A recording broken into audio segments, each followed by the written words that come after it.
காங்கிரஸ் மூத்த தலைவரும் ஈரோடு கிழக்கு தொகுதி எம்எல்ஏவுமான ஈவிகேஎஸ் இளங்கோவன் காலமானார். நுரையீரல் தொற்று காரணமாக சுமார் 1 மாதம் சென்னை மியாட் மருத்துவமனையில் சிகிச்சை பெற்று வந்த நிலையில் உயிர் பிரிந்தது.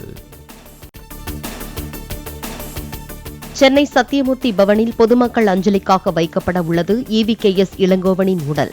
ராமாவரம் மின் மயானத்தில் நாளை உடல் தகனம் செய்யப்படும் என்றும் குடும்பத்தினர் தகவல். காலை 10:12 மணியளவில் ஈவிகேஎஸ் இளங்கோவன் காலமானதாக செல்வ பெருந்தகை அறிவிப்பு. இளங்கோவனை காப்பாற்ற இறுதி வரை மருத்துவர்கள் போராடியும் பலனளிக்கவில்லை என தகவல். அரசியல் ரீதியாகவும் தனிப்பட்ட முறையிலும் மிகுந்த வேதனை. ஈவிகேஎஸ் இளங்கோவன் மறைவு குறித்து முதலமைச்சர் மு.க.ஸ்டாலின் இரங்கல். ஈவிகேஎஸ் இளங்கோவன் மறைவிற்கு காங்கிரஸ் தேசிய தலைவர் மல்லிகார்ஜுன கார்கே இரங்கல். மத்திய இணையமைச்சர் எல். முருகன், திருமாவளவன், அன்புமணி ராமதாஸ், தமிழிசை உள்ளிட்டோரும் புகழஞ்சலி. தமிழ்நாட்டில் கடந்த 24 மணி நேரத்தில் அதிகபட்சமாக தென்காசி மாவட்டம் கடனா அணை பகுதியில் 26 சென்டிமீட்டர் மழை பதிவு. நெல்லை மாவட்டம் மூத்துவில் 23.5 சென்டிமீட்டரும், நாலுமுக்கில் 22 சென்டிமீட்டரும் அதி கனமழை பொழிவு. அந்தமான் கடல் பகுதியில் உருவானது வளிமண்டல சுழற்சி. நாளை குறைந்த காற்றழுத்த தாழ்வு பகுதியாக வலுவடையக்கூடும் என வானிலை ஆய்வு மையம் கணிப்பு. வங்கக்கடலில் உருவாகும் குறைந்த காற்றழுத்த தாழ்வு பகுதி வரும் 17ஆம் தேதி தமிழ்நாட்டின் கடலோர பகுதிகளை நோக்கி நகர வாய்ப்பு. வடகடலோர மாவட்டங்களில் கனமழை பெய்யக்கூடும் என வானிலை மையம் தகவல். தமிழ்நாட்டில் ஓரிரு இடங்களில் இன்றும் நாளையும் லேசானது முதல் மிதமான மழை பெய்ய வாய்ப்பு. வரும் 16ஆம் தேதி முதல் 18ஆம் தேதி வரை ஒரு சில இடங்களில் கனமழை பெய்யக்கூடும் என்றும் வானிலை மையம் கணிப்பு. சென்னை மற்றும் புறநகரில் ஒரு சில பகுதிகளில் நாளை இடி மின்னலுடன் கூடிய லேசான மழைக்கு வாய்ப்பு. பெருநகரில் வானம் ஓரளவு மேகமூட்டத்துடன் காணப்படும் என்றும் வானிலை மையம் தகவல். தூத்துக்குடி அரசு மருத்துவமனையை சூழ்ந்த மழைநீர் மருத்துவமனைக்குள்ளும் புகுந்தது. வார்டில் மழைநீர் தேங்கிய போதிலும் நோயாளிகளுக்கு சிகிச்சை அளித்த மருத்துவர்கள். தூத்துக்குடி துறைமுக சாலையில் 2 வீலர், கார் உள்ளிட்ட வாகனங்களை நிறுத்தியுள்ள பொதுமக்கள். தாழ்வான பகுதிகளில் மழைநீர் தேங்கினால் வாகனங்களை பாதுகாக்க முன்னெச்சரிக்கை. திருச்செந்தூர் அருகே தாமிரபரணி ஆற்றில் கரைபுரண்டு ஓடும் வெள்ளம். முக்காணி ஆற்று பாலத்தில் போக்குவரத்து நிறுத்தப்பட்டதால் மக்கள் பாதிப்பு. திருச்செந்தூர் கோயிலுக்கு இன்றும் நாளையும் பக்தர்கள் வருவதை தவிர்க்க வேண்டும். தொடர் கனமழையால் சாலைகளில் வெள்ளம் செல்வதால் தூத்துக்குடி மாவட்ட ஆட்சியர் வேண்டுகோள்.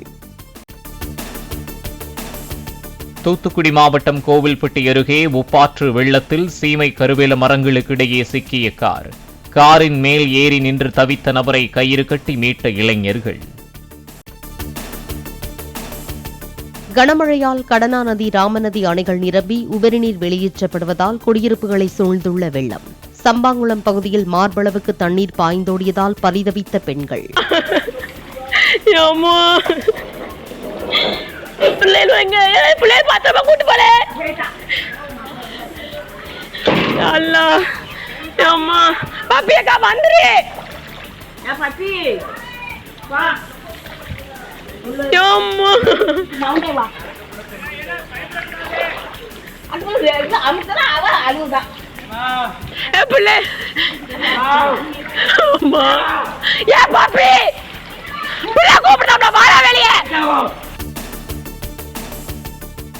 தென்காசி மாவட்டம் குற்றாலம் அருவிகளில் தொடரும் வெள்ளப்பெருக்கு.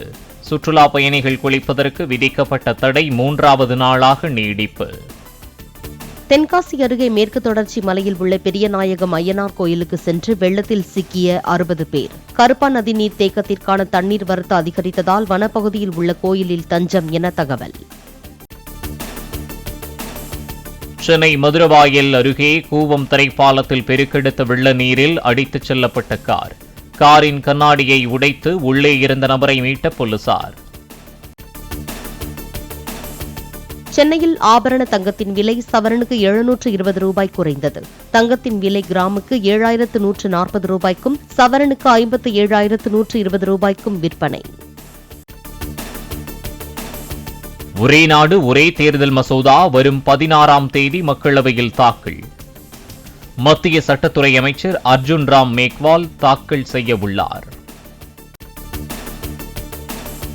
சிறையில் இருந்து வெளியே வந்த நடிகர் அல்லு அர்ஜுன் வீடு திரும்பினார். கூட்ட நெரிசலில் ரசிகை உயிரிழந்த வழக்கில் உயர்நீதிமன்றம் இடைக்கால ஜாமீன்.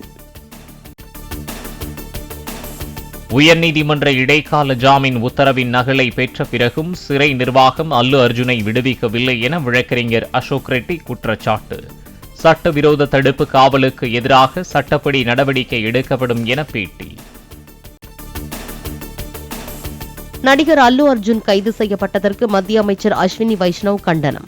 படைப்புத்துறை மீது காங்கிரசுக்கு மரியாதை இல்லை என்பதை அல்லு அர்ஜுன் கைது மீண்டும் நிரூபித்துள்ளதாக பதிவு. ரஷ்யா மீதான தாக்குதலுக்கு அமெரிக்க ஏவுகணைகளை உக்ரைன் பயன்படுத்துவது முட்டாள்தனமானது. அதிபராக தேர்வு செய்யப்பட்டுள்ள டொனால்ட் ட்ரம்ப் காட்டம். ஓபன் ஏஐ நிறுவனத்தின் பதிப்புரிமை மீறலை அம்பலப்படுத்திய சுச்சிர் பாலாஜி மர்ம மரணம். அமெரிக்காவின் சான் பிரான்சிஸ்கோ நகரில் உள்ள அபார்ட்மெண்டில் சடலமாக மீட்கப்பட்டார். ரீசா ஹென்ரிக்ஸ் அதிரடி சதத்தால் பாகிஸ்தானுக்கு எதிரான 2வது 20 ஓவர் கிரிக்கெட் போட்டியிலும் தென்னாப்பிரிக்கா வெற்றி. 3 போட்டிகள் கொண்ட தொடரையும் 2-0 என கைப்பற்றியது. உக்ரைனின் எரிசக்தி மற்றும் போக்குவரத்து கட்டமைப்புகளை குறிவைத்து ரஷ்யா தாக்குதல். 93 ஏவுகணைகள் 200 ட்ரோன்களை பயன்படுத்தி ரஷ்யா தாக்கியதாக உக்ரைன் அதிபர் ஜெலன்ஸ்கி தகவல். தூத்துக்குடியிலிருந்து திருச்செந்தூர், ஏரல் உள்ளிட்ட இடங்களுக்கு செல்லும் பேருந்து சேவை நிறுத்தம். மொக்கானி, ஏரல் பகுதிகளில் உள்ள பாலங்களில் வெள்ள நீர் கரை புரண்டு ஓடுவதால் அதிகாரிகள் நடவடிக்கை.